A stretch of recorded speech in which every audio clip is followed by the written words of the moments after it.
for tonight, where they're calling this political fight night. The last two debates were called personal, nasty, dark. Our own Bob Schieffer called last week's showdown in St. Louis disgraceful. The whole discussion today has been, so what will we see tonight? Because a lot has happened in the past 10 days. In fact, Donald Trump is now down 9 points in our latest CBS News poll. No presidential candidate has made up a deficit that large this close to the election. Strategist Frank Luntz will be watching the debate tonight with a group of voters here in the battleground state of Nevada, and we'll hear what they have to say when this is all over about 90 minutes from now. The nonpartisan debate commission chose Chris Wallace of Fox to moderate the debate, and he is solely responsible for the questions. John Dickerson is with us, and John, we heard from the debate commission that they want this to be a substantive debate, drilling down on the issues. Will we see that? That's what they want. Donald Trump has another plan. He has said he is now unshackled, and we've seen since the last debate what that means. Tough attacks on Hillary Clinton, attacks on the women who have accused him of assault, attacks on Bill Clinton, and also this talk of a rigged election, telling his supporters to watch certain communities in cities. He's raising questions about the legitimacy of the election. This is all an effort to destabilize, and that's what he'll be trying to do tonight, destabilizing, and Hillary Clinton's task is just to stay on balance. We'll see how that turns out. There's been a lot of speculation tonight about which Donald Trump will show up. Major Garrett's been covering the Trump campaign and joins us. Major, what are you expecting? Well, if Trump advisors get their way, and that's not always the case with Donald Trump, he will change the subject away from a barrage of stories accusing him of sexual misconduct, and in some cases worse,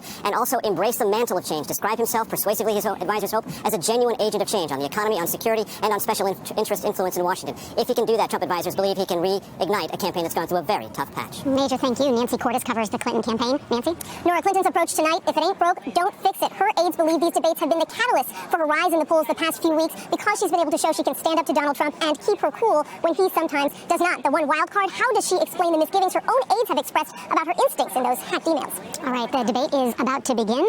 Let's go down to the stage for this final presidential debate. Good evening from the Thomas and Mack Center at the University of Nevada, Las Vegas. I'm Chris Wallace of Fox News, and I welcome you to the third and final of the 2016 presidential debates between Secretary of State Hillary Clinton and Donald J. Trump.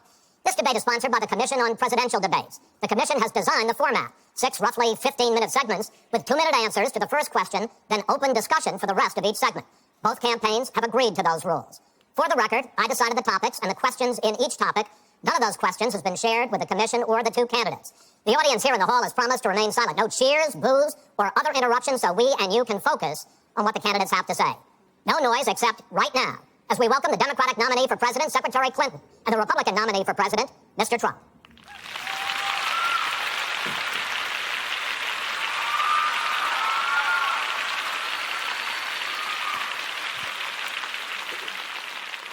Secretary Clinton, Mr. Trump, welcome. Let's get right to it. The first topic is the Supreme Court. You both talked briefly about the court in the last debate, but I want to drill down on this because the next president will almost certainly have at least one appointment and likely or possibly 2 or 3 appointments, which means that you will, in effect, determine the balance of the court for what could be the next quarter century. First of all, where do you want to see the court take the country? And secondly, what's your view on how the Constitution should be interpreted? Do the founders' words mean what they say, or is it a living document to be applied flexibly according to changing circumstances? In this segment, Secretary Clinton, you go first. You have 2 minutes. Thank you very much, Chris, and thanks to UNLV for hosting us. You know, I think when we talk about the Supreme Court, it really raises the central issue in this election. Namely, what kind of country are we going to be? What kind of opportunities will we provide for our citizens? What kind of rights will Americans have? And I feel strongly that the Supreme Court needs to stand on the side of the American people, not on the side of the powerful corporations and the wealthy. For me, that means that we need a Supreme Court that will stand up on behalf of women's rights, on behalf of the rights of the LGBT community, that will stand up and say no to Citizens United, a decision that has undermined the election system in our country because of the way it permits dark, unaccountable money to come into our electoral system. I have major disagreements with my opponent about these issues and others that will be before the Supreme Court. But I feel that at this point in our country's history, it is important that we not reverse marriage equality, that we not reverse Roe v. Wade, that we stand up against Citizens United, we stand up for the rights of people in the workplace, that we stand up and basically say the Supreme Court should represent all of us. That's how I see the court, and the kind of people that I would be looking to nominate to the court would be in the great tradition of standing up to the powerful, standing up on behalf of our rights as Americans. And I look forward to having that opportunity. I would hope that the Senate would do its job and confirm the nominee that President Obama has sent to them. That's the way the Constitution fundamentally should operate. The President nominates, and then the Senate advises and consents or not, but they go forward with the process. Secretary Clinton, thank you. Mr. Trump, same question. Where do you want to see the court take the country, and how do you believe the Constitution should be interpreted? Well, first of all, it's great to be with you, and thank you, everybody. The Supreme Court, it's what it's all about. Our country is it's just so imperative that we have the right justices. Something happened recently where Justice Ginsburg made some very, very inappropriate statements toward me and toward a tremendous number of people, many, many millions of people that I represent, and she was forced to apologize, and apologize she did. But these were statements that should never, ever have been made. We need a Supreme Court that, in my opinion, is going to uphold the Second Amendment, and all amendments, but the Second Amendment, which is under absolute siege. I believe if my opponent should win this race, which I truly don't think will happen, we will have a Second Amendment which will be a very, very small replica of what it is right now. But I feel that it's absolutely important that we uphold because of the fact that it is under such trauma. I feel that the justices that I am going to appoint, and I've named 20 of them, the justices that I'm going to appoint will be pro-life. They will have a conservative bent. They will be protecting the Second Amendment. They are great scholars in all cases, and they're people of tremendous respect. They will interpret the Constitution the way the founders wanted it interpreted. And I believe that's very, very important. I don't think we should have justices appointed that decide what they want to hear. It's all about the Constitution and so important, the Constitution the way it was meant to be. And those are the people that I will appoint. Mr. Trump, thank you. We now have about 10 minutes for an open discussion. I want to focus on two issues that, in fact, by the justices that you name, could end up changing the existing law of the land. First is one that you mentioned, Mr. Trump, and that is guns. Secretary Clinton, you said last year, and let me quote, the Supreme Court is wrong on the Second Amendment. And now, in fact, in the 2008 Heller case, the court ruled that there is a constitutional right to bear arms, but a right that is reasonably limited. Those were the words of the judge, Antonin Scalia, who wrote the decision. What's wrong with that? Well, first of all, I support the Second Amendment. I lived in Arkansas for 18 wonderful years. I represented upstate New York. I understand and respect the tradition of gun ownership. It goes back to the founding of our country. But I also believe that there can be and must be reasonable regulation.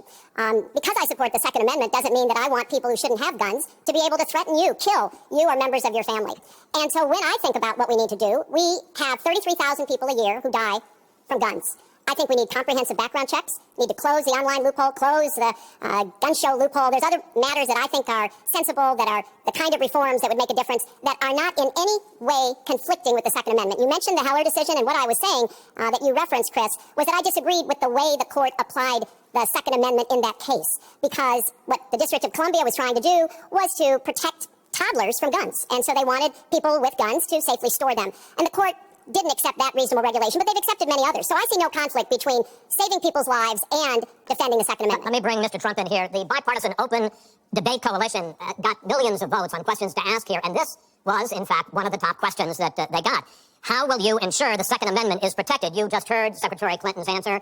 Does she persuade you that while you may disagree on regulation, that in fact she supports a Second Amendment right to bear arms? Well, the D.C. versus Heller decision was very strongly, and she was extremely angry about it. I watched. I mean, she was very, very angry when upheld, and Justice Scalia was so involved, and it was a well-crafted decision. But Hillary was extremely upset, extremely angry, and people that believe in the Second Amendment and believe in it very strongly were very upset with what she had to say. Well, let me bring in Secretary Clinton. Were you extremely upset? Well, I was upset because, unfortunately, dozens of toddlers injure themselves, even kill people with guns, because, unfortunately, not everyone who has loaded guns in their homes takes appropriate precautions. But there's no doubt that I respect the Second Amendment, that I also believe there's an individual right to bear arms.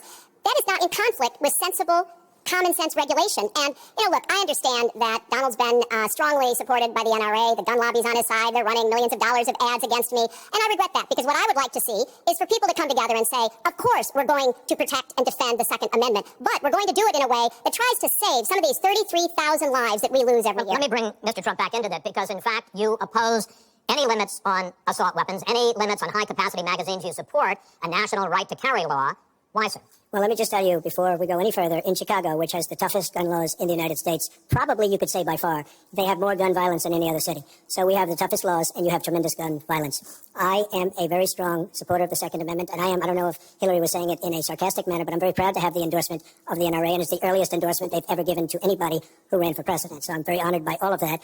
We are going to appoint justices. This is the best way to help the Second Amendment. We are going to appoint justices that will feel very strongly about the Second Amendment, that will not do damage to the Second Amendment. Well, let's pick up on another issue which divides you, and the justices that whoever ends up winning this election appoints could have a dramatic effect there, and that's the issue of abortion. Right. Mr. Trump, you're pro-life. But I want to ask you specifically, do you want the court, including the justices that you will name, to overturn Roe v. Wade, which includes, in fact states, a woman's right to abortion? Well, if that would happen, because I am pro-life and I will be appointing pro-life judges, I would think that that will go back to the individual states. But I'm asking you specifically, would you If they overturned it, it'll go back to the states. But what I'm asking you, sir, is do you want to see the court overturn? You just said you want to see the court protect the Second Amendment. Do you want to see the court overturn Roe v. Wade? Well, if we put another 2 or perhaps 3 justices on, that's really what's going to be, that will happen. And that'll happen automatically, in my opinion, because I am putting pro-life justices on the court.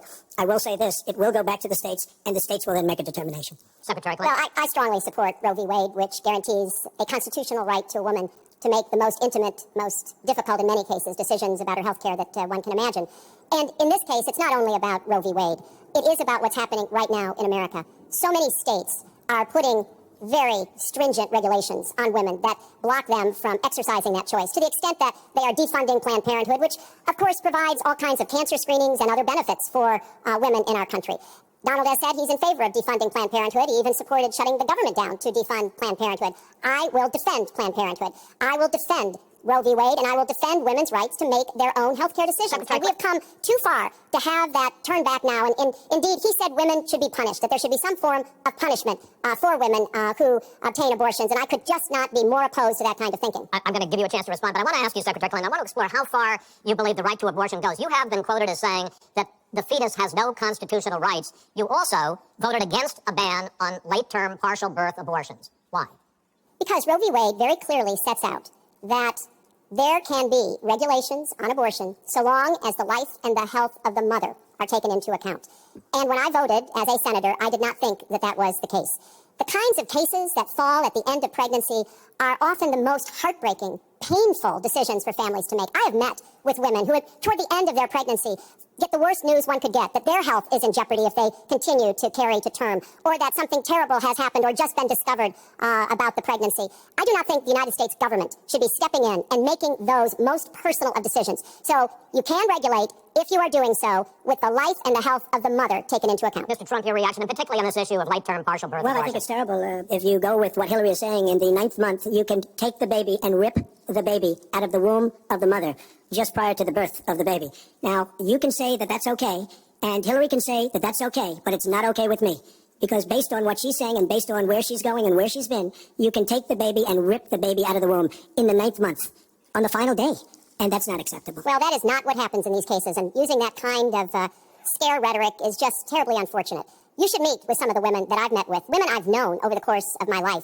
This is one of the worst possible choices that any woman and her family has to make. And I do not believe the government should be making it. You know, I've had the great honor of traveling across the world on behalf of our country. I've been to countries where governments either forced women to have abortions like they used to do in China, or forced women to bear children like they used to do in Romania. And I can tell you the government has no business in the decisions that women make with their families in accordance with their faith, with medical advice, and I will stand up for that right.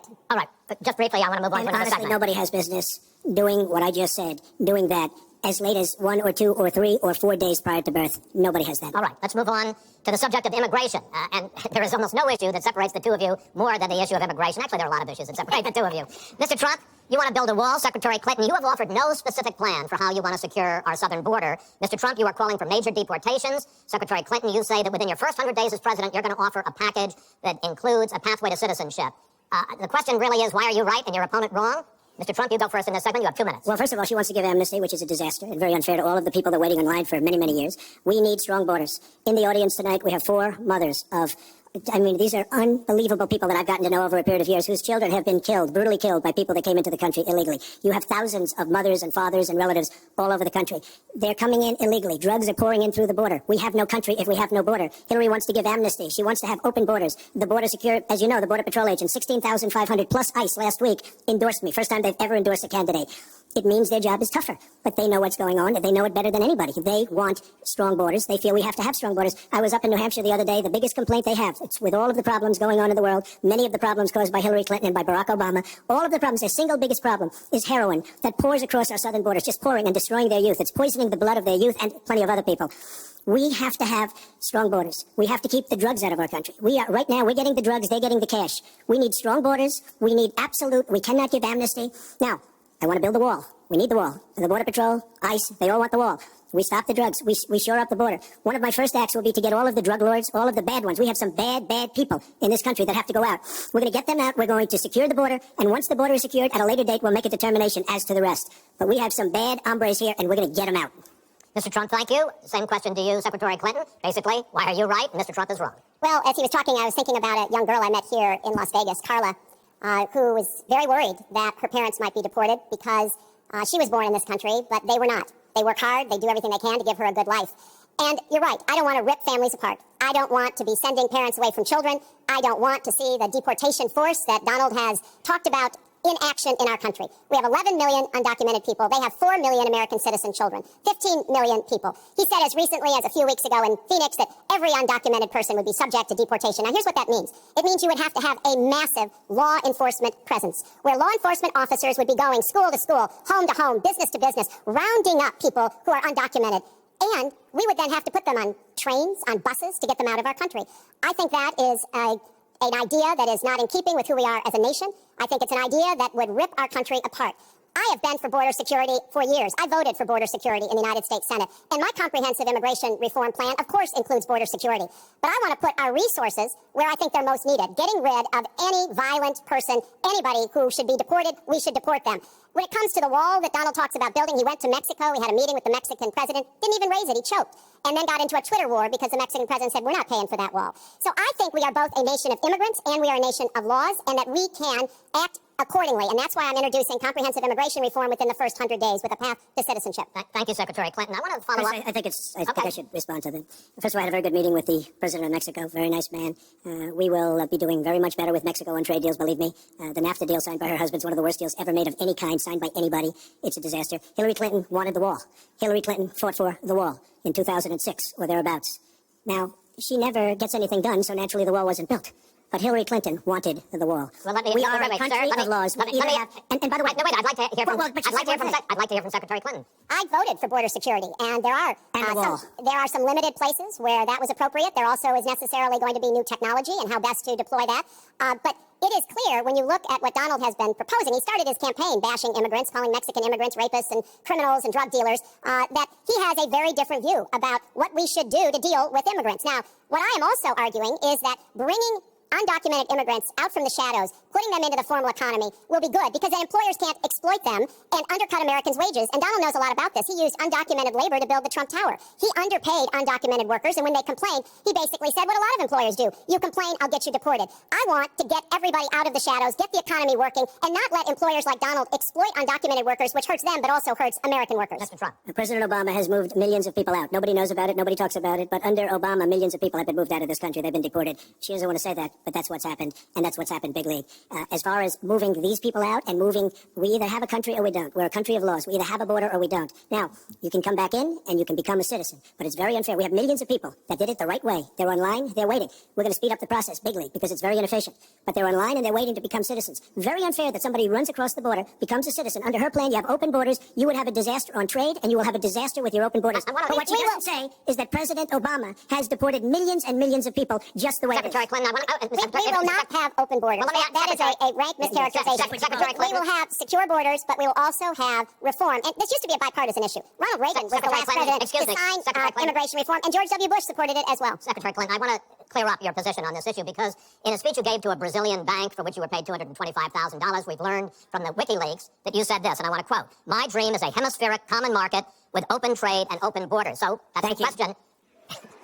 That's the question. Please quiet, everybody. Is that your dream, open borders? Well, if you went on to read the rest of the sentence, I was talking about energy. You know, we trade more energy with our neighbors than we trade with the rest of the world combined. And I do want us to have an electric grid, an energy system that crosses borders. I think that would be a great benefit to us. But you are very clearly quoting from WikiLeaks. And what's really important about WikiLeaks is that the Russian government has engaged in espionage against Americans. They have hacked American websites, American accounts of private people, of institutions. Then they have given that information to WikiLeaks for the purpose of putting it on the internet. This has come from the highest levels of the Russian government, clearly from Putin himself, in an effort, as 17 of our intelligence agencies have confirmed, to influence our election. So I actually think the most important question of this evening, Chris, is finally, will Donald Trump admit and condemn that the Russians are doing this and make it clear that he will not have the help of Putin in this election, that he rejects Russian espionage against Americans, which he actually encouraged in the past. Those are the questions we need answered. We've never had anything like this happen in any of our elections before. That was a great pivot off the fact that she wants open borders, okay? How did we get onto Putin? Hold on, folks. Because this is going to end up getting out of control. Let's try to keep it quiet for the candidates and for the American people. So just to finish on the borders, yes. She wants open borders. People are going to pour into our country. People are going to come in from Syria. She wants 550% more people than Barack Obama. And he has thousands and thousands of people. They have no idea where they come from. And you see, we are going to stop radical Islamic terrorism in this country. She won't even mention the words, and neither will President Obama. So I just want to tell you, she wants open borders. Now we can talk about Putin. I don't know Putin. He said nice things about me. If we got along well, that would be good. If Russia and the United States got along well and went after ISIS, that would be good. He has no respect for her. He has no respect for our president. And I'll tell you what, we're in very serious trouble because we have a country with tremendous numbers of nuclear warheads, 1,800, by the way, where they expanded and we didn't. 1,800 nuclear warheads, and she's playing chicken. Look, Putin, from everything I see, has no respect for this person. Well, that's because he'd rather have a puppet as president of the United States. No puppet. And it's pretty clear.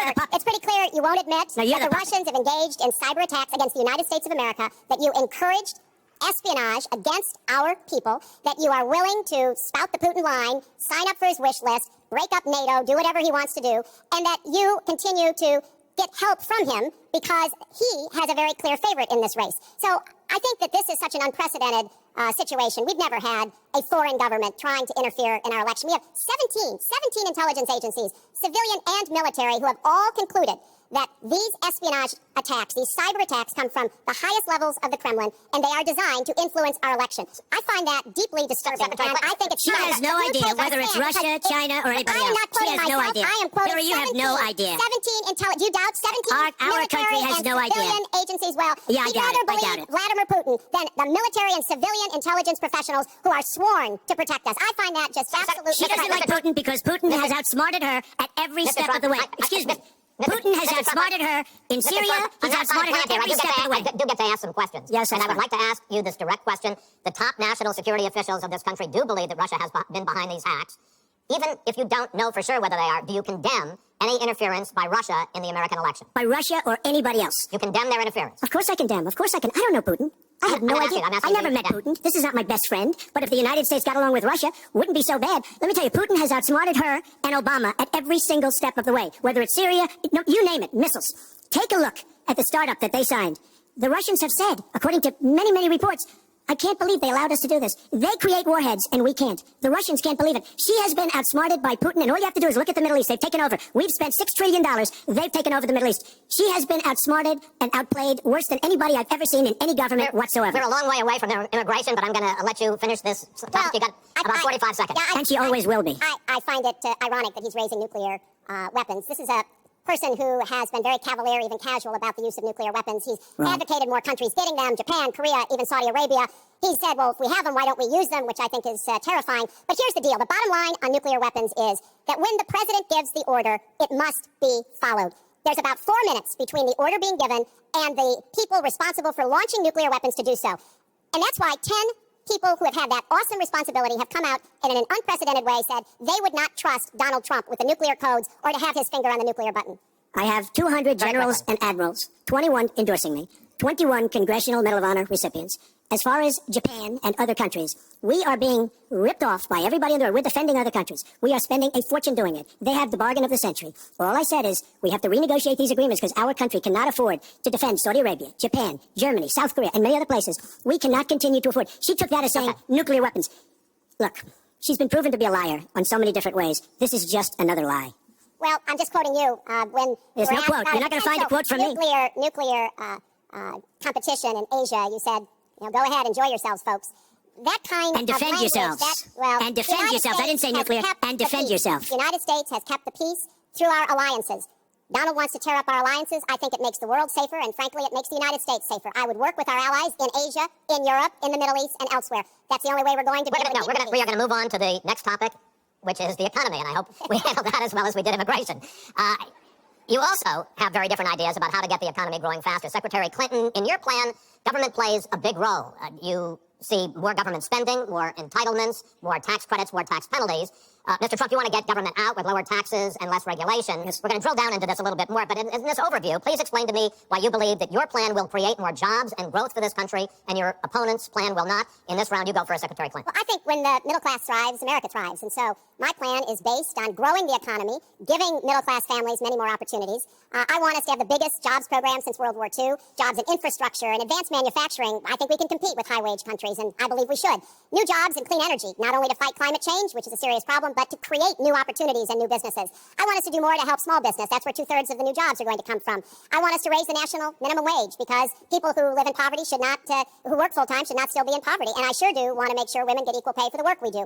I feel strongly that we have to have an education system that starts with preschool and goes through college. That's why I want more technical education in high schools and in community colleges, real apprenticeships to prepare young people for the jobs of the future. I want to make college debt-free, and for families making less than $125,000, you will not get a tuition bill from a public college or university if the plan that I worked on with Bernie Sanders is enacted. And we're going to work hard to make sure that it is, because we are going to go where the money is. Most of the gains in the last years since the Great Recession have gone to the very top. So we are going to have the wealthy pay their fair share. We're going to have corporations make a contribution greater than they are now to our country. That is a plan that has been analyzed by independent experts, which said that it could produce 10 million new jobs. By contrast, Donald's plan has been analyzed to conclude it might lose 3.5 million jobs. Why? Because his whole plan is to cut taxes, to give the biggest tax breaks ever to the wealthy and to corporations, adding $20 trillion to our debt and causing the kind of dislocation that we have seen before, because it truly will be trickle-down economics on steroids. So the plan I have, I think, will actually produce greater opportunities. The plan he has will cost us jobs and possibly lead to another great recession. Secretary, thank you. Mr. Trump, why will your plan create more jobs and growth than Secretary Clinton? Well, first of all, before I start on my plan, her plan is going to raise taxes and even double your taxes. Her tax plan is a disaster. And she can say all she wants about college tuition, and I'm a big proponent. We're going to do a lot of things for college tuition, but the rest of the public's going to be paying for it. We will have a massive, massive tax increase under Hillary Clinton's plan.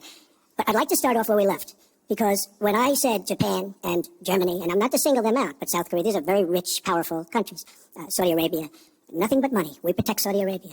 Why aren't they paying? She immediately, when she heard this, I questioned it. And I questioned NATO. Why aren't the NATO questioned? Why aren't they paying? Because they weren't paying. Since I did this was a year ago, all of a sudden they're paying. And I've been given a lot of credit for it. All of a sudden they're starting to pay up. They have to pay up. We're protecting people. They have to pay up. And I'm a big fan of NATO, but they have to pay up. She comes out and said, we love our allies. We think our allies are great. Well, it's awfully hard to get them to pay up when you have somebody saying, we think how great they are. We have to tell Japan in a very nice way. We have to tell Germany, all of these countries, South Korea. We have to say, you have to help us out. We have, during his regime, during President Obama's regime, we've doubled our national debt. We're up to $20 trillion. So my plan, we're going to renegotiate trade deals. We're going to have a lot of free trade. We're going to have free trade, more free trade than we have right now. But we have horrible deals. Our jobs are being taken out by the deal that her husband signed, NAFTA, one of the worst deals ever.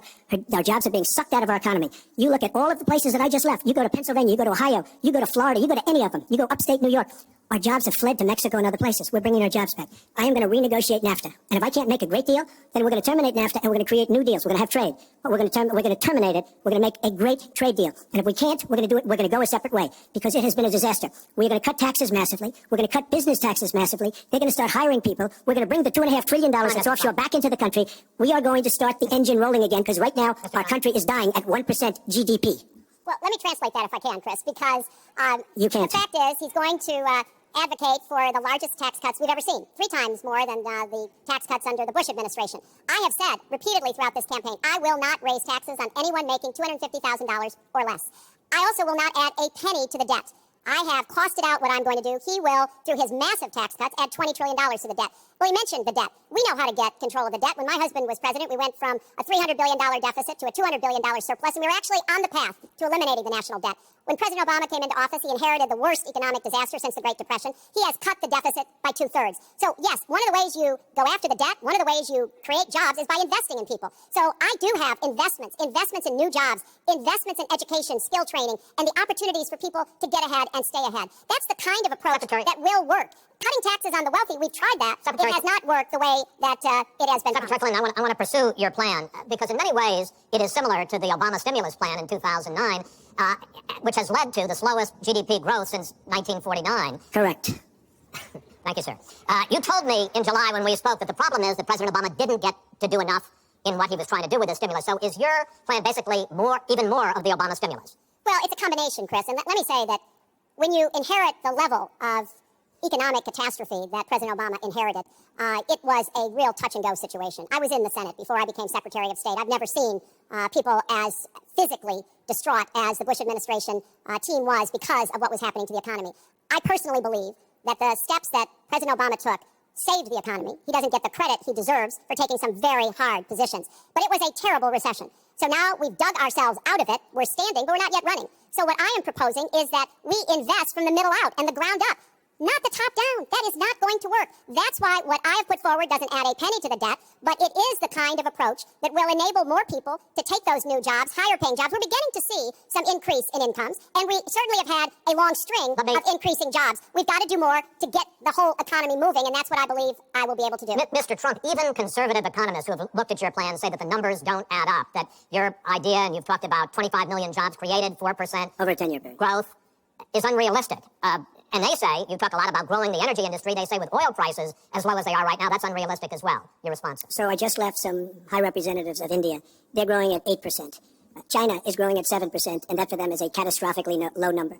We are growing. Our last report came out, and it's right around the 1% level, and I think it's going down. Last week, as you know, at the end of last week, they came out with an anemic jobs report, a terrible jobs report. In fact, I said, is that the last jobs report before the election? Because if it is, I should win easily. It was so bad. The report was so bad. Look, our country is stagnant. We've lost our jobs. We've lost our businesses. We're not making things anymore, relatively speaking. Our product is pouring in from China, pouring in from Vietnam, pouring in from all over the world. I've visited so many communities. This has been such an incredible education for me, Chris. I've gotten to know so many. I've developed so many friends over the last year, and they cry when they see what's happened. I passed factories that were thriving 20, 25 years ago, and because of the bill that her husband signed and she blessed 100%, it is just horrible what's happened to these people in these communities. Now, she can say that her husband did well, but boy, did they suffer as NAFTA kicked in, because it didn't really kick in very much, but it kicked in after they left. Boy, did they suffer.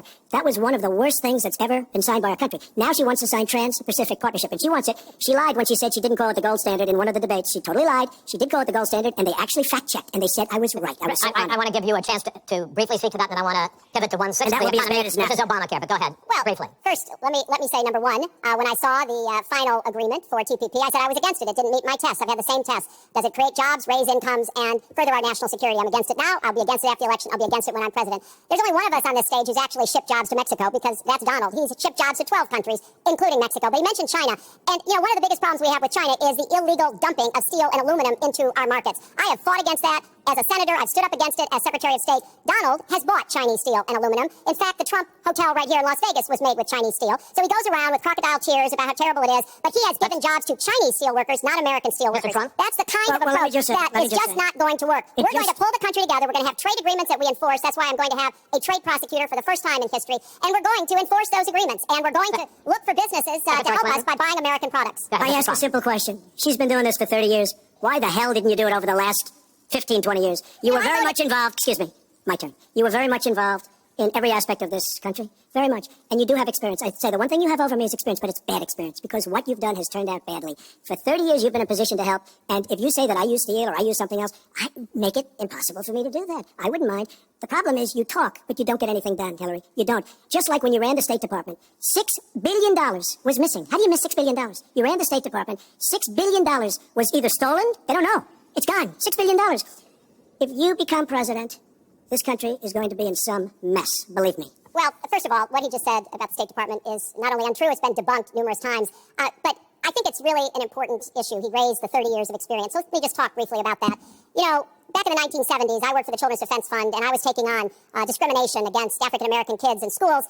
He was getting sued by the Justice Department for racial discrimination in his apartment buildings. In the 1980s, I was working to reform the schools in Arkansas. He was borrowing $14 million from his father to start his businesses. In the 1990s, I went to Beijing, and I said women's rights are human rights. He insulted a former Miss Universe, Alicia Machado, called her an eating machine. And on the day when I was in the Situation Room, monitoring the raid that brought Osama bin Laden to justice, he was hosting the Celebrity Apprentice. So I'm happy to compare my 30 years of experience, what I've done for this country, trying to help in every way I could, especially kids and families, get ahead and stay ahead, with your 30 years, and I'll let the American people make that decision. Well, I think I did a much better job. I built a massive company, a great company, some of the greatest assets anywhere in the world, worth many, many billions of dollars. I started with a $1 million loan. I agree with that. It's a $1 million loan, but I built a phenomenal company. And if we could run our country the way I've run my company, we would have a country that you would be so proud of. You would even be proud of it. And frankly, when you look at her real record, take a look at Syria, take a look at the migration, take a look at Libya, take a look at Iraq. She gave us ISIS because her and Obama created this huge vacuum.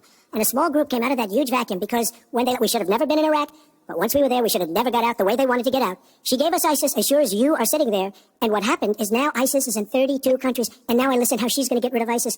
She's going to get rid of nobody. All right, we are going to get to foreign hotspots in a few moments, but the next segment is fitness to be president of the United States. Mr. Trump, at the last debate, you said your talk about grabbing women was just that, talk, and that you'd never actually done it. And since then, as we all know, 9 women have come forward and said that you either groped them or kissed them without their consent.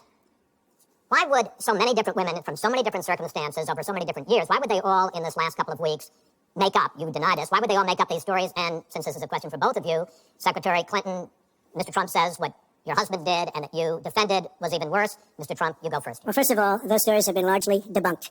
Those people, I don't know those people. I have a feeling how they came. I believe it was her campaign that did it. Just like if you look at what came out today on the clips, where I was wondering what happened with my rally in Chicago and other rallies where we had such violence. She's the one in Obama that caused the violence. They hired people, they paid them $1,500, and they're on tape saying, be violent, cause fights, do bad things. I would say the only way, because those stories are all totally false, I have to say that. And I didn't even apologize to my wife, who's sitting right here, because I didn't do anything. I didn't know any of these women. I didn't see these women. These women, the woman on the plane, the woman, I think they want either fame or her campaign did it. And I think it's her campaign, because what I saw, what they did, which is a criminal act, by the way, where they're telling people to go out and start fistfights and start violence. And I'll tell you what, in particular in Chicago, people were hurt and people could have been killed in that riot. And that was now all on tape, started by her. I believe, Chris, that she got these people to step forward. If it wasn't, they get their 10 minutes of fame. But they were all totally, it was all fiction. It was lies and it was fiction. Well, Secretary Clinton. At the last debate, we heard Donald talking about what he did to women.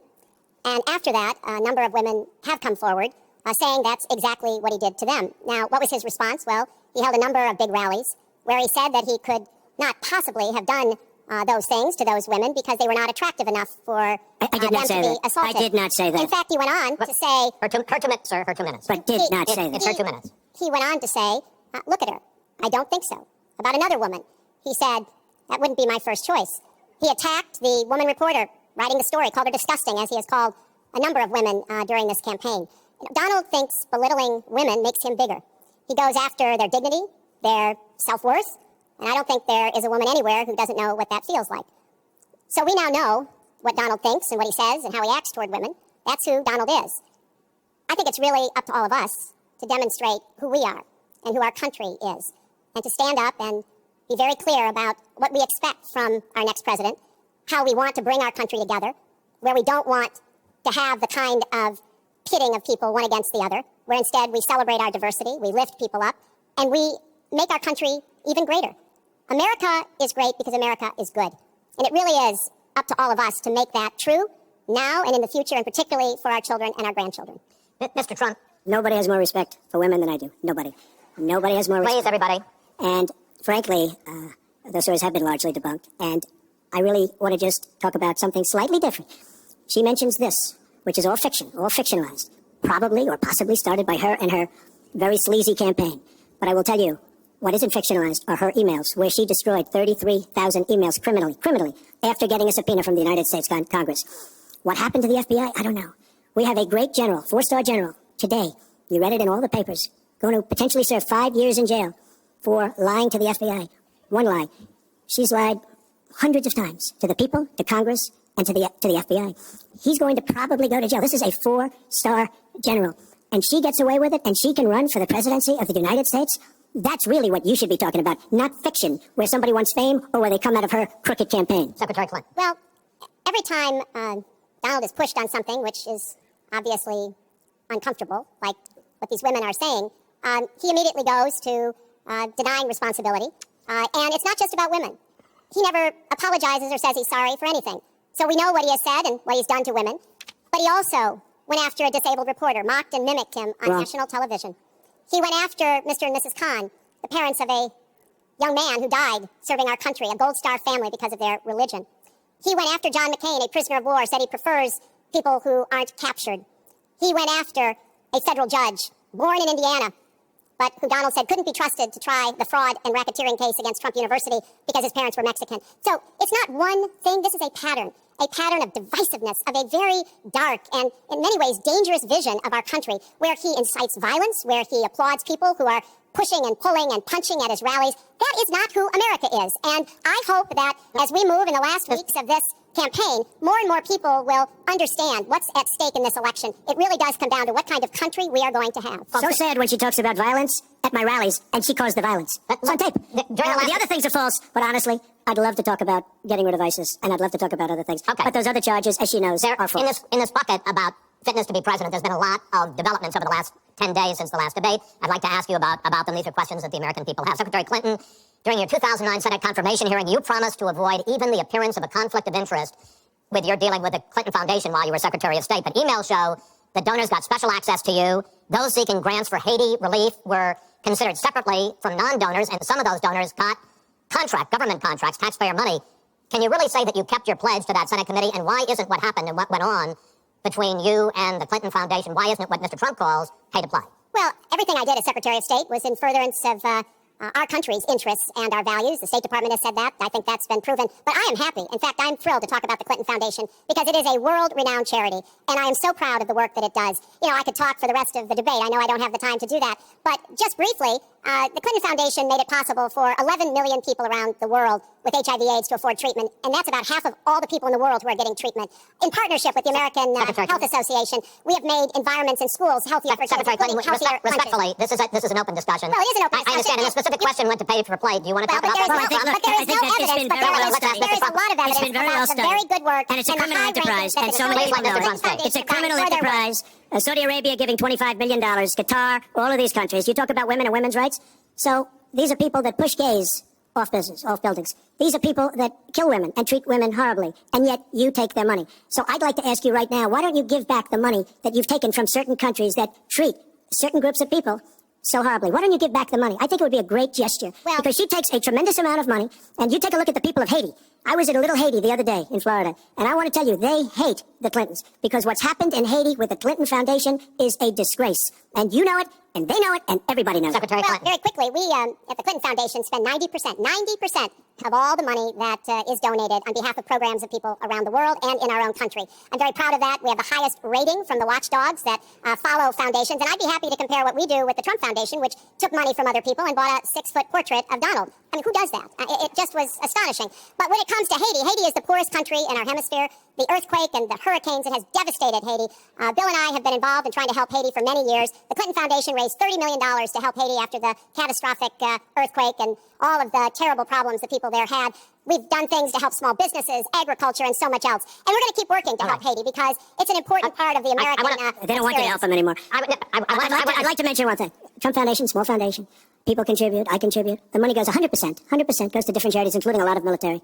I don't get anything. I don't buy boats. I don't buy planes. What happens? Wasn't some of the money used to settle your lawsuit, sir? No, it was. We put up the American flag, and that's it. They put up the American flag. We fought for the right in Palm Beach to put up the American flag. There was a penalty that was imposed by Palm Beach County. There was. From your foundation. And by the way, the money went to Fisher House, where they build houses. The money that you're talking about went to Fisher House, where they build houses for veterans and disabled. I want to get into one But last... of course, there's no way we can know whether any of that is true because he hasn't released his tax returns. He is the first candidate ever to run for president in the last 40-plus years who has not released his tax returns. So everything he says about charity or anything else, we can't prove it. You can look at our tax returns. We've got them all out there. But what is really troubling is that we learned in the last debate he has not paid a penny in federal income tax. And we were talking about immigrants a few minutes ago, Chris.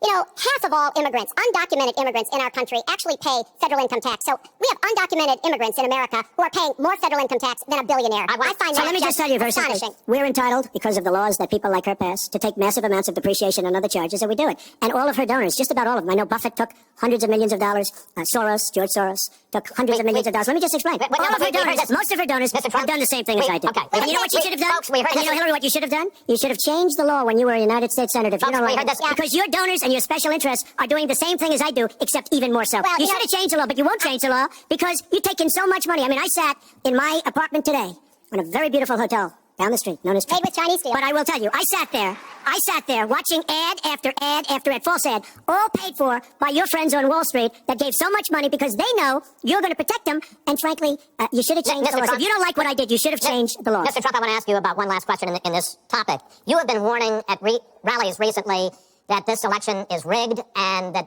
Hillary Clinton is in the process of trying to steal it from you. Your running mate, Governor Pence, pledged on Sunday that he and you, his words, will absolutely accept the result of this election. Today, your daughter Ivanka said the same thing. I want to ask you here on the stage tonight, do you make the same commitment that you will absolutely, sir, that you will absolutely accept the result of this election? I will look at it at the time. I'm not looking at anything now. I'll look at it at the time. What I've seen is so bad. First of all, the media is so dishonest and so corrupt, and the pile-on is so amazing. The New York Times actually wrote an article about it, that they don't even care.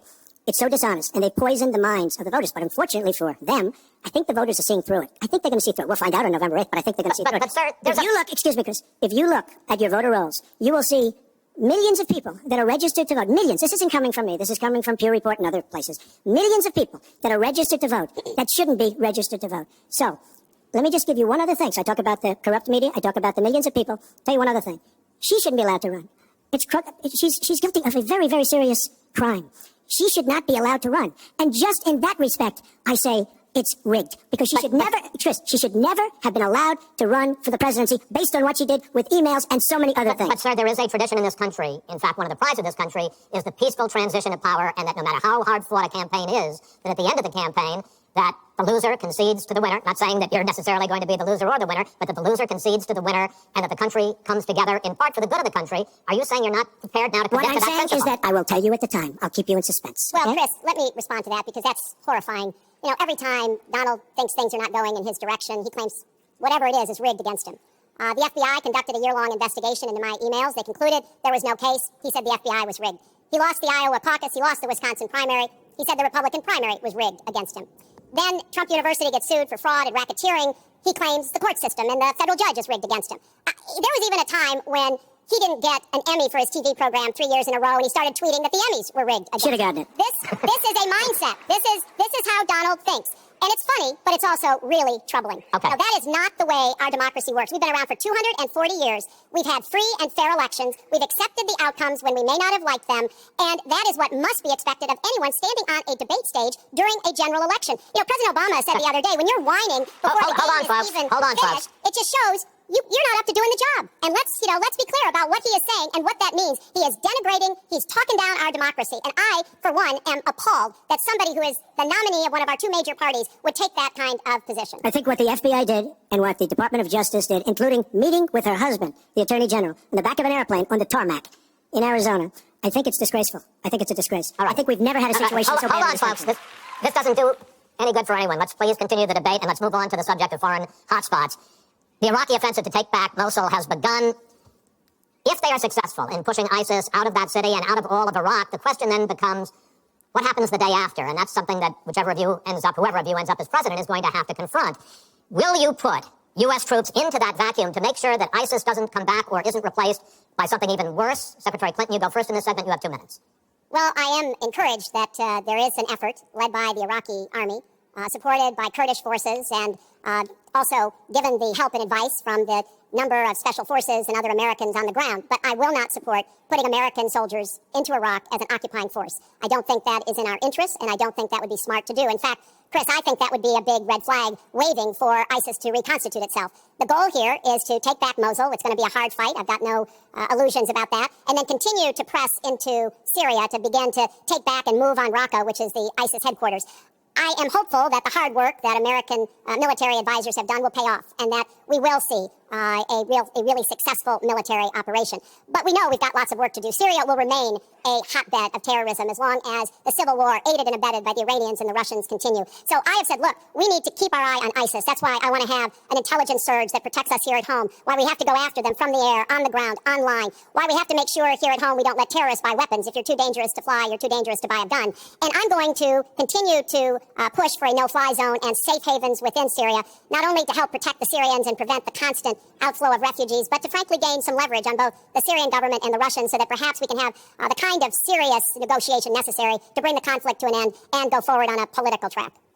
Mr. Trump, same question. If we are able to push ISIS out of Mosul and out of Iraq, would you be willing to put U.S. troops in there to prevent their return or something else? Let me tell you, Mosul's so sad. We had Mosul. But when she left, when she took everybody out, we lost Mosul. Now we're fighting again to get Mosul. The problem with Mosul, and what they wanted to do, is they wanted to get the leaders of ISIS, who they felt were in Mosul. About 3 months ago, I started reading that they want to get the leaders, and they're going to attack Mosul. Whatever happened to the element of surprise? Okay? We announced we're going after Mosul. I've been reading about going after Mosul now for about, how long is it, Hillary? 3 months? These people have all left. They've all left. The element of surprise. Douglas MacArthur, George Patton, spinning in their graves when they see the stupidity of our country. So we're now fighting for Mosul that we had. All she had to do is stay there. Now we're going in to get it. But you know who the big winner in Mosul is going to be after we eventually get it? And the only reason they did it is because she's running for the office of president. And they want to look tough. They want to look good. He violated the red line in the sand. And he made so many mistakes, made all mistakes. That's why we have the Great Migration. But she wanted to look good for the election. So they're going in. But who's going to get Mosul, really? We'll take Mosul eventually. By the way, if you look at what's happening, much tougher than they thought. Much, much tougher, much more dangerous, going to be more deaths than they thought. But the leaders that we wanted to get are all gone because they're smart. They said, what do we need this for? So Mosul is going to be a wonderful thing, and Iran should write us a letter of thank you, just like the really stupid, the stupidest deal of all time. A deal that's going to give Iran absolutely nuclear weapons. Iran should write us yet another letter saying thank you very much. Because Iran, as I said many years ago, Iran is taking over Iraq, something they've wanted to do forever, but we've made it so easy for them. So we're now going to take Mosul, and you know who's going to be the beneficiary? Iran. Boy, are they making, I mean, they are outsmarting. Look, you're not there, you might be involved in that decision, but you were there when you took everybody out of Mosul and out of Iraq. You shouldn't have been in Iraq, but you did vote for it. You shouldn't have been in Iraq, but once you were in Iraq, you should have never left the way. The point is, the big winner is going to be Iran. Well, you know, once again, Donald is implying that he didn't support the invasion of Iraq. I said it was a mistake. I've said that years ago. He has consistently denied what is a very clear fact, that before the invasion, he supported it. And, you know, I just want everybody to go Google it. Google Donald Trump Iraq, and you will see the dozens of sources which verify that he was for the invasion of Iraq. And you can actually hear the audio of him saying that. Now, why does that matter? Well, it matters because he has not told the truth about that position. I guess he believes it makes him look better now to contrast with me because I did vote for it. But what's really important here is to understand all the interplay. Mosul is a Sunni city. Mosul is on the border of Syria. And yes, we do need to go after Baghdadi, and just like we went after bin Laden while you were doing Celebrity Apprentice, and we brought him to justice. We need to go after the leadership, but we need to get rid of them, get rid of their fighters. They're estimated several thousand fighters in Mosul. They've been digging underground. They've been prepared to defend. It's going to be tough fighting, but I think we can take back Mosul, and then we can move on into Syria and take back Raqqa. This is what we have to do. I'm just amazed that he seems to think that the Iraqi government and our allies and everybody else launched the attack on Mosul to help me in this election, but that's how Donald thinks, you know. He always looking for some Chris, we don't gain anything. Iran is taking over Iraq. Iran is taking over Iraq. We don't gain anything. We would have gained if they did it by surprise. Wait. Secretary Clinton, it's an open discussion. Secretary would have gained if they did it by surprise. Please let Mr. Trump speak. He's unfit, and he proves it every time. You are the one that's unfit. You know, WikiLeaks just actually came out. John Podesta said some horrible things about you. And boy, was he right. He said some beauties. And you know, Bernie Sanders, he said you have bad judgment. You do. And if you think that going into Mosul, after we let the world know we're going in, and all of the people that we really wanted, the leaders, they're all gone. If you think that was good, then you do. Now, John Podesta said you have terrible instincts. Bernie Sanders said you have bad judgment. I agree with both. Well, you should ask Bernie Sanders who he's supporting for president, and he has said, which is as he has campaigned for me around the country, you are the most dangerous person to run for president in the modern history of America. I think he's right. Let's turn to Aleppo. Mr. Trump, in the last debate, you were both asked about the situation in the Syrian city of Aleppo, and I want to follow up on that because you said several things in that debate which were not true, sir. You said that Aleppo has basically fallen. In fact, there are... It's a catastrophe. It is a catastrophe. There are a quarter... Have you seen it? Have you seen it? Sir? Have you seen what's happened to Aleppo? If I might finish my question. Okay, so it hasn't fallen. Take a look at it. Well, there are 250,000 people still living there and being slaughtered. That's right. You also and they are being slaughtered because of bad decisions. If I may just finish here. And you also said that that Syria and Russia are busy fighting ISIS. In fact, they have been the ones who've been bombing and shelling eastern Aleppo. And they just announced a humanitarian pause, in effect admitting that they have been bombing and shelling Aleppo. Would you like to clear that up, sir? Well, Aleppo is a disaster. It's a humanitarian nightmare, but it has fallen from any standpoint. I mean, what do you need, a signed document? Take a look at Aleppo. It is so sad when you see what's happened. And a lot of this is because of Hillary Clinton. Because what's happened is by fighting Assad, who turned out to be a lot tougher than she thought, and now she's going to say, oh, he loves Assad. He's just much tougher and much smarter than her and Obama. And everyone thought he was gone 2 years ago, 3 years ago. He aligned with Russia. He now also aligned with Iran, who we made very powerful. We gave them $150 billion back. We give them $1.7 billion in cash. I mean, cash, bundles of cash as big as this stage. We gave them $1.7 billion. Now, they have aligned. He has aligned with Russia and with Iran. They don't want ISIS, but they have other things because we're backing rebels. We don't know who the rebels are. We're giving them lots of money, lots of everything. We don't know who the rebels are. And when and if, and it's not going to happen because you have Russia and you have Iran now, but if they ever did overthrow Assad, you might end up with as bad as Assad is. And he's a bad guy. But you may very well end up with worse than Assad. If she did nothing, we'd be in much better shape. And this is what's caused the Great Migration, where she's taken in tens of thousands of Syrian refugees who probably, in many cases, not probably, who are definitely, in many cases, ISIS-aligned. And we now have them in our country. And wait till you see, this is going to be the great Trojan horse. And wait till you see what happens in the coming years. Lots of luck, Hillary. Thanks a lot for doing a great job. Secretary Clinton, you have talked about, and in the last debate and again today, that you would impose a no-fly zone to try to protect the people of Aleppo and to stop the killing there. President Obama has refused to do that because he fears it's going to draw us closer or deeper into the conflict. And General Joseph Dunford, the chairman of the Joint Chiefs of Staff, says, you impose a no-fly zone, chances are you're going to get into a war, his words, with Syria and Russia. So the question I have is, if you impose a no-fly zone, first of all, how do you respond to their concerns? Secondly, if you impose a no-fly zone and a Russian plane violates that, does President Clinton shoot that plane down? Well, Chris, first of all, I think a no-fly zone could save lives and could hasten the end of the conflict. I am well aware of the really legitimate concerns that you have expressed from both the president and the general. This would not be done just on the first day. This would take a lot of negotiation. It would also take making it clear to the Russians and the Syrians that our purpose here was to provide safe zones on the ground. We've had millions of people leave Syria, and those millions of people inside Syria who've been dislocated. So I think we could strike a deal and make it very clear to the Russians and the Syrians that this was something that we believe was in the best interests of the people on the ground in Syria. It would help us with our fight against ISIS. But I want to respond to what Donald said about refugees. He's made these claims repeatedly. I am not going to let anyone into this country who is not vetted, who we do not have confidence in, but I am not going to slam the door on women and children. That picture of that little 4-year-old boy in Aleppo with the blood coming down his face while he sat in an ambulance is haunting. And so we are going to do very careful, thorough vetting. That does not solve our internal challenges with ISIS and our need to stop radicalization, to work with American Muslim communities who are on the front lines to identify and prevent attacks. In fact, the killer of the dozens of people at the nightclub in Orlando, the Pulse nightclub, was born in Queens, the same place Donald was born. So let's be clear about what the threat is and how we are best going to be able to meet it. And yes, some of that threat emanates from over in Syria and Iraq, and we've got to keep fighting, and I will defeat ISIS. And some of it is we have to up our game and be much smarter here at home. I want to get into our final segment. But I just have to, it's so ridiculous what she will defeat ISIS. We should have never let ISIS happen in the first place. And right now they're in 32 countries. Okay. We should have done, wait 1 second. They had a ceasefire 3 weeks ago. A ceasefire, United States, Russia, Syria. And during the ceasefire, Russia took over vast swatches of land. And then they said, we don't want the ceasefire anymore. We are so outplayed on missiles, on ceasefires. They are outplayed. Now, she wasn't there. I assume she had nothing to do with it. But our country is so outplayed by Putin and Assad and, by the way, and by Iran. Nobody can believe how stupid our leadership is. Mr. Trump, Secretary Clinton, no, we need to move on to our final segment, and that is the national debt, which has not been discussed until tonight. Our national debt as a share of the economy, our GDP, is now 77%. That's the highest since just after World War II. But the Nonpartisan Committee for a Responsible Federal Budget says, Secretary Clinton, under your plan, debt would rise to 86% of GDP over the next 10 years. Mr. Trump, under your plan, they say it would rise to 105% of GDP over the next 10 years. Question is, why are both of you ignoring this problem? Mr. Trump, you go first. Well, I say they're wrong because I'm going to create tremendous jobs. And we're bringing GDP from really 1%, which is what it is now. And if she got in, it'll be less than 0. But we're bringing it from 1% up to 4%. And I actually think we can go higher than 4%. I think you can go to 5 or 6%. And if we do, you don't have to bother asking your question because we have a tremendous machine. We will have created a tremendous economic machine once again. To do that, we're taking back jobs. We're not going to let our companies be raided by other countries where we lose all our jobs. We don't make our product anymore. That's very sad. But I'm going to create the kind of a country that we were from the standpoint of industry. We used to be there. We've given it up. We've become very, very sloppy. We've had people that are political hacks making the biggest deals in the world, bigger than companies. You take these big companies, these trade deals are far bigger than these companies. And yet we don't use our great leaders, many of whom back me and many of whom back Hillary, I must say.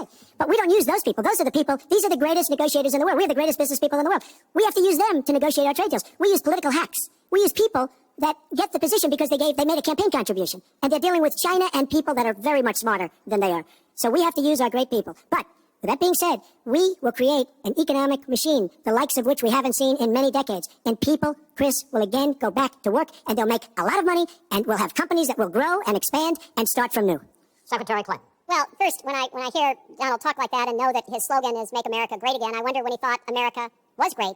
And before he rushes and says, before you and President Obama were there, I think it's important to recognize that he has been criticizing our government for decades. Back in 1987, he took out a $100,000 ad in the New York Times during the time when President Reagan was president and basically said exactly what he just said now, that we were the laughing stock of the world.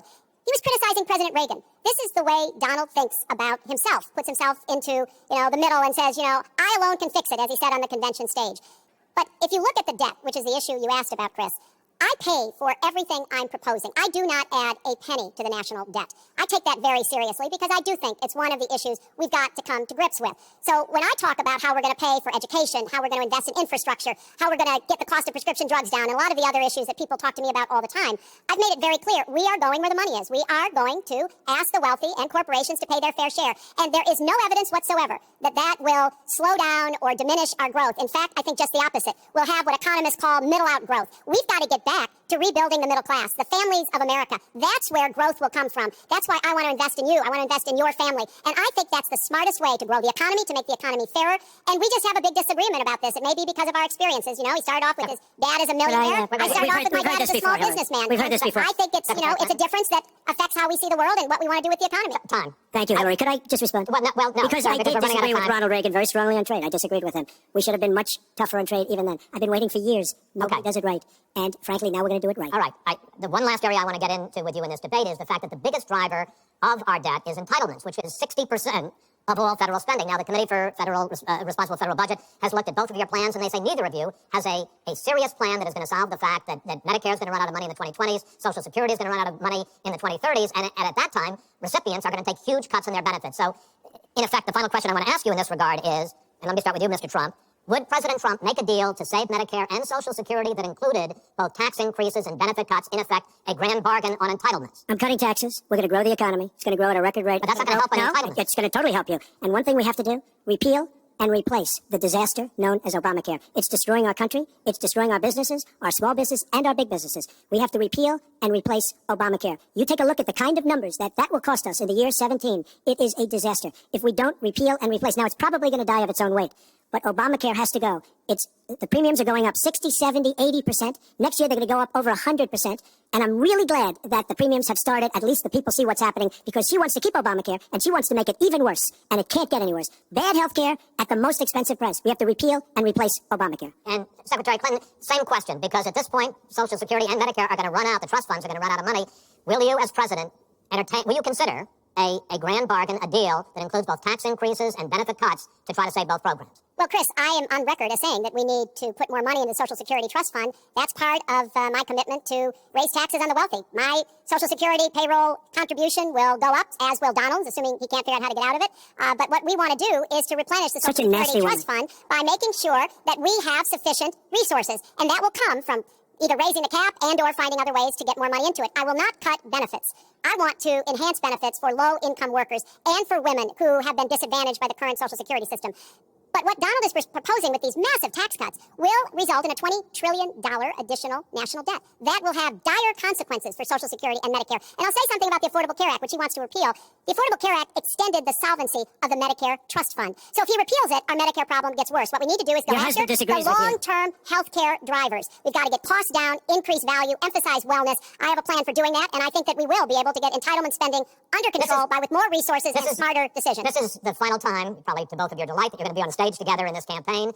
I would like to end it on a positive note. You had not agreed to closing statements, but it seems to me in a funny way that might make it more interesting because you haven't prepared closing statements. So I'd like you each to take it. We're going to put a clock up, a minute, as the final question in the final debate to tell the American people why they should elect you to be the next president. This is another new mini-segment. Secretary Clinton, it's your turn to go first. Well, I would like to say to everyone watching tonight that I'm reaching out to all Americans, Democrats, Republicans, and Independents, because we need everybody to help make our country what it should be, to grow the economy, to make it fairer, to make it work for everyone. We need your talents, your skills, your commitment, your energy, your ambition. You know, I've been privileged to see the presidency up close, and I know the awesome responsibility of protecting our country and the incredible opportunity of working to try to make life better for all of you. I have made the cause of children and families really my life's work. That's what my mission will be in the presidency. I will stand up for families against powerful interests, against corporations. I will do everything that I can to make sure that you have good jobs with rising incomes, that your kids have good educations from preschool through college. I hope you will give me a chance to serve as your president. Secretary Clinton, thank you. Mr. Trump? She's raising the money from the people she wants to control. It doesn't work that way. But when I started this campaign, I started it very strongly. It's called Make America Great Again. We're going to make America great. We have a depleted military. It has to be helped. It has to be fixed. We have the greatest people on earth in our military. We don't take care of our veterans. We take care of illegal immigrants, people that come into the country illegally, better than we take care of our vets. That can't happen. Our policemen and women are disrespected. We need law and order, but we need justice too. Our inner cities are a disaster. You get shot walking to the store. They have no education. They have no jobs. I will do more for African Americans and Latinos than she can ever do in 10 lifetimes. All she's done is talk to the African Americans and to the Latinos. But they get the vote, and then they come back. They say, we'll see you in 4 years. We are going to make America strong again, and we are going to make America great again, and it has to start now. We cannot take 4 more years of Barack Obama, and that's what you get when you get her. Thank you both. Secretary Clinton, hold on just a moment, folks. Secretary Clinton, Mr. Trump, I want to thank you both for participating in all 3 of these debates. That brings to an end this year's debate sponsored by the Commission on Presidential Debates. We want to thank the University of Nevada, Las Vegas, and its students for having us. Now the decision is up to you. While millions have already voted, Election Day, November 8th, is just 20 days away. One thing everyone here can agree on, we hope you will go vote. It is one of the honors and obligations of living in this great country. Thank you, and good night. And we've witnessed one of the most substantive, I think, debates to date, this third and final debate, where there was talk about who's a puppet for Putin. Yeah, they're shaking hands with Chris Wallace, but will they shake hands with each other? When they first came out, they, of course, walked to their podiums and did not interact with each other. It doesn't look like they're going to shake hands at the end of this one either. John Dickerson, I think one of the pivotal moments in tonight's debate was the question about whether Donald Trump would accept the results. Yeah, I think after his daughter Ivanka this morning said that her father would accept the results. And Mike Pence on Face the Nation on Sunday said we'll accept the results. Now, there's a difference, first of all, between accepting the results and no longer saying that the election is rigged. Because what's happening when you say the election is rigged is you're inciting your supporters to watch out for anywhere it might be rigged. And it's intimidating to those who are worried about being watched at the polling place because there are going to be people out there who think that the vote is being rigged. But the central question here for Donald Trump's candidacy has always been he is a change candidate and he's disrupting, and that's fantastic because there are a lot of people who want the system to get a punch in the nose, and he is punching the system in the nose. But change can go too far. And when you question something that is the pillar of American democracy, which is the peaceful transfer of power, and you do it perhaps for your own ends, that's going past just punching the system in the nose. That's punching the actual undergirding of the system and kicking its legs out from under it. And that's what worries people about this talk that, well, the election, with no real proof that there's illegitimacy, there may be shenanigans, but that's different than the actual vote being illegitimate. That's what worries people. And Hillary Clinton turned it into a character issue. She said, this is horrifying. And then she said, every time Donald thinks things are not going in his direction, he claims whatever it is rigged against him, and mentioned him not getting an Emmy for his TV program, Celebrity Apprentice. At which point he said, and I should have won for that. Yeah, well, that's her larger character claim, which is that this isn't just about this specific election. This is a sort of habit of mind for him. And so she's trying to raise questions. And she tried this also with his attacks on the women accusers, saying that this is a broader habit of his. And he is, again, the change candidate. But as Jeb Bush used to say, Jeb Bush used to call him the chaos candidate. And that question for voters between change and chaos is the question of the Trump candidacy. Hillary had a very strong reaction, though, when he said that he wouldn't. He said, I'll let you know. I haven't decided yet. She said, it's denigrating and taking down our democracy. And I like to, Nora, as you pointed out, she used the word that this was absolutely horrifying. There was an audible gasp in the room when he made that comment. Let's turn to the issue of Russia. It appeared to me that Hillary, many times throughout this debate, came ready with, you could call them canned lines or punches that she wanted to land, however you may see it. And one of them was on topic of Russia, and she said that's because he'd rather have a puppet as a president, suggesting that Trump is Putin's puppet. That's right. And that was name-calling, and he said, well, no, you're the puppet. The central question here is whether Donald Trump takes on board the evaluation of U.S. intelligence, the folks who've been briefing him as well, and whether he believes that Russia is involved or kind of rushes to Russia's side. And again, he was being super reluctant to say anything negative about Russia, which is just quizzical. It's confusing. Well, Hillary Clinton's point was there are 17 different intelligence agencies that have blamed Russia for these hacks, and he wasn't willing to go that far. No, not at all. In fact, he was basically saying we can have a good relationship with Russia, and her argument again is that there is some strange reason that he is such a Russia supporter. Now, of course, he pushed it back on her and said that Putin had played her and that she was ineffective as Secretary of State in dealing with Russia. He also made it clear, though, John, that I don't know Vladimir Putin. I've never met Vladimir Putin. He is not my best friend. And then he says, but if Russia and the United States gets along and can take out ISIS, what's wrong with that? Yes, well, we should also add in here that Marco Rubio, running in a tight race in Florida, said that nobody should be trying to take advantage of these WikiLeaks hacks, that this is, in fact, taking advantage of something the Russians are trying to do to destabilize the government. And he called on Donald Trump not to take advantage of them. Donald Trump is taking plenty good advantage of what's in those because they give you a window into the Clinton campaign. Let's see what some of the voters thought about this debate tonight. As we mentioned, Republican pollster Frank Luntz is with a group of voters right here in Las Vegas. They all watched the debate, and Frank has their reaction. Frank, what are they saying? Well, I want to follow up on what you guys talked about. How many of you had a problem with Donald Trump saying that he would not affirm the election results? Raise your hands. Our group was arguing over it. What's the issue? Why do you have a problem? I think because our country is built on a fair election, and when the results come in, yes, there can be evidence of voter fraud sometimes, but we have to trust that it's working the way it should, and the results stand. Why did what Trump said bother you? Because it'll inspire disconnection from a lot of the population from the political process. There'll be more partisanship. It'll make it even worse. The divide will be even worse. John Kasich today said that believing that is the same thing as believing that we didn't land on the moon. The American way is whoever wins is the winner, the legitimate president. You don't legitimize the winner. You don't legitimize the president. We have to stand united with our president. Did that actually affect how you evaluated Trump's performance today? Yes or no? Absolutely. Yes, it did. Tell me why. Yeah, because once again, he doesn't understand our process. They said today, wasn't it 44 times that we had this clean adjustment to the new president? But if our process is broken, why would you just accept it blindly? Now, I'm not saying that he shouldn't accept the results, but to promise ahead of time, to say, no matter what the results are, I will be okay with it, without knowing what's going to happen, I don't think anybody would do that about anything that was serious, So especially the presidency. you're a group of 26 uncommitted voters. Well, you walked in here, 9 of you leaned towards Trump, 8 of you leaned towards Clinton, and 9 of you were truly undecided. Did it move any of you today? Did any of you move your vote today? How did you move? I went from Trump to Clinton because Clinton proved to be more of an adult. Trump is more of the spoiled child. Clinton was more of the adult. She went toe-to-toe, head-to-head. She did just as well, but actually I think she did better than Trump. Who else moved? How'd you move? I'm more entrenched Hillary. I thought she was solid. She held her own. She was presidential. And Trump, while I think he actually did pretty good in the debate all in all, he just doesn't have it. How'd you move? From undecisive to Trump. Tell me why. Because it seems like Trump really has the issues, and he's right. She's been in office, with Obama, they've been there long enough, and not enough has gotten better over that period of time. So, in essence, he's saying he didn't do anything. So, I'll give a guy a shot that's going to do something. Are you satisfied with the candidates now? Yes or no? I'm not 100%. Yes or no? You're satisfied with the candidates? No. You're still not satisfied. What the heck do you want? Come on. The truth. The truth. You don't think you got the truth today? No. Why not? Not from Hillary, that's for sure. Why not? She lied about the Clinton Foundation. In Haiti, she brought up Haiti in a debate just tonight. There was an earthquake 2010. They raised a lot of money for that. Did Haiti get any help for that? No. Are any of you not going to vote? Based on what you've seen tonight and through the campaign, are any of you, because you're all regular voters, are any of you not going to vote? So you're all going to participate. Are any of you still undecided? Truly undecided? Oh, come on. What do you want? What do you want? And I know I'm not You don't going have to a get that. different I candidate. know I'm not going to get that. I What do you need want? to do She some soul can't answer. searching. What do you want? I really want to know more. I feel like We're not getting more debates. No, I know, but when I watch, you know what? They're just not giving me what I want somebody else, and I'm not going to get it. You're going to have about 2 or 3% that are still not going to make up their minds, and some of them are right here in Las Vegas, Nevada. These voters still matter. I asked them who won the debate, and even numbers said Clinton and Trump. It's all over, and still some people haven't made up their minds. Back to you. All right, Frank, very interesting to hear from voters. We have a lot more ahead. We're going to hear from Nancy Cordes. We're going to hear from Major Garrett. And we'll hear from Bob Schieffer. CBS News coverage of the final presidential debate of 2016 will continue in a moment. They want to build the wall. We need the wall. And the Border Patrol, ICE, they all want the wall. But we have some bad hombres here, and we're going to get them out. When it comes to the wall that Donald talks about building, he went to Mexico. He had a meeting with the Mexican president. Didn't even raise it. He choked.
In small towns, big cities, the heart of America is beating. People are making their voices heard and have an important decision to make. From the start, we've been with you on this journey, and we'll stay with you every step of the way with honesty, integrity, experience.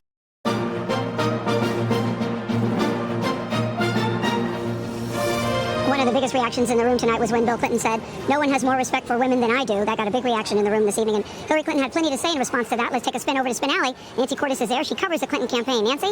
Well, the Clinton aides I've been speaking to say that there were 2 key moments in this debate from their perspective. The first was when Donald Trump refused to say whether he would accept the outcome of this election, and the second was when he inexplicably refused to accept the consensus of the U.S. intelligence community that Russia is behind these recent hackings. They say taken together, these 2 moments show that he's unfit to be president and that he puts himself in front of the country. Beyond that, they say, the beauty from their perspective is that Republicans will be condemning him for both of those comments tomorrow. And in fact, it's already begun. Jeff Flake, a senator from Arizona, a red state, which is suddenly a contested state in this race, just tweeted that real Donald Trump saying that he might not accept the election results is beyond the pale.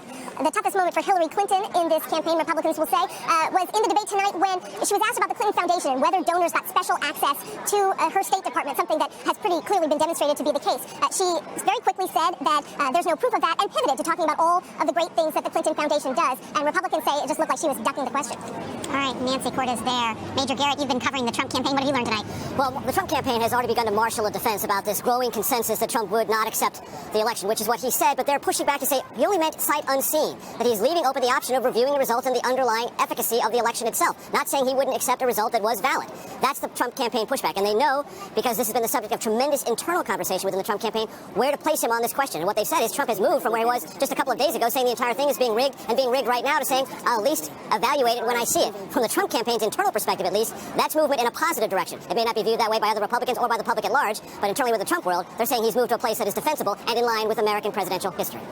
All right, Major Garrett, thank you. Bob Schieffer, I mean, the Trump campaign may be trying to litigate it all they want to, but I thought Trump was pretty clear tonight. He said, I'm going to keep the suspense up about whether I'll accept the results of this election. Yeah, and this is very, very unusual. I mean, it raises the question, well, what will he do if he doesn't accept the results? I mean, I assume he's talking about filing a lawsuit or something. Surely he's not thinking about trying to stage a coup. But I mean, what is he talking about here? This is not the way we do it in the United States of America, and there's no other way that you can say it.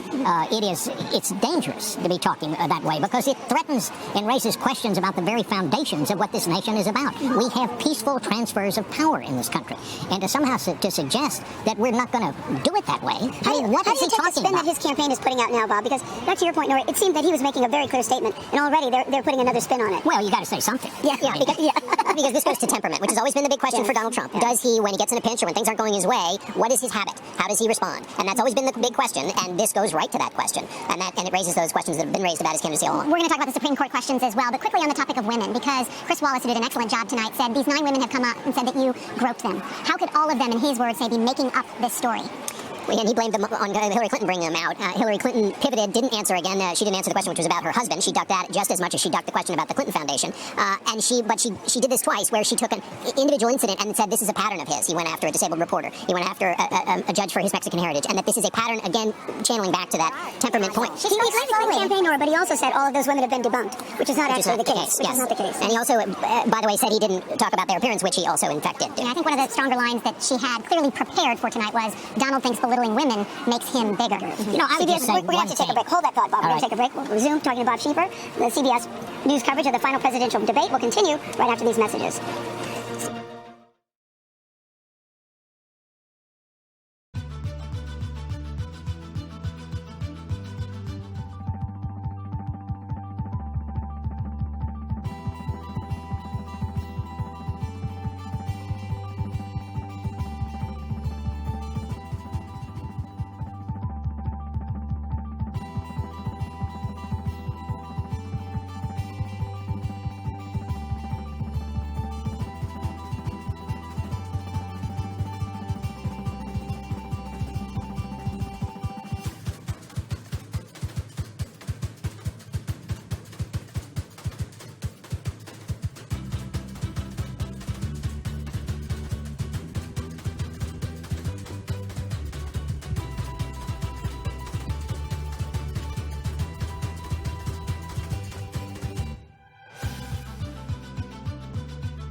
I have a different relationship with the legacy of CBS News because my mom was a correspondent here, and the kind of news gathering that she was proud to have been a part of, that still gets talked about now. People talk about that legacy and try to fit what we do into that legacy. Our central job at Face the Nation is to sift and sort. Hopefully, by the time people get to us on Sunday, we may be able to put it in context to help them understand it and give them a fuller picture of things. America's #1 public affairs program, Face the Nation, Sundays. In small towns, big cities, the heart of America is beating. People are making their voices heard and have an important decision to make. From the start, we've been with you on this journey, and we'll stay with you every step of the way with honesty, integrity, experience. Because this is about hope, our dreams, the future, and we know it matters. CBS News, original reporting. Notice the vice presidential debate was a little, unusual? We welcome Governor Mike Pence and Senator Tim Kaine. That the candidates were kept in line. The people at home cannot understand either one of you. And kept on time. Governor, it is his 2 minutes. And need to actually answer the questions. Again, I would remind you both this was about North Korea. And stick to the facts. Gentlemen, I want to move on now. Just another day at the office for CBSN's Elaine Keanu. CBSN. CBS News, always on. Does that seem fair to you? There are a lot of ways to cover a campaign. One of the things we always try to pay close attention to is, are the people running for president showing us anything about whether they have the attributes to actually participate in the job of being the president? What does it take to be a president? America's #1 public affairs program. Face the Nation, Sundays. I became a journalist because I love stories. Here's what's important. Here's why it's important. And here's what you can ignore. We have this incredible responsibility. Face the Nation.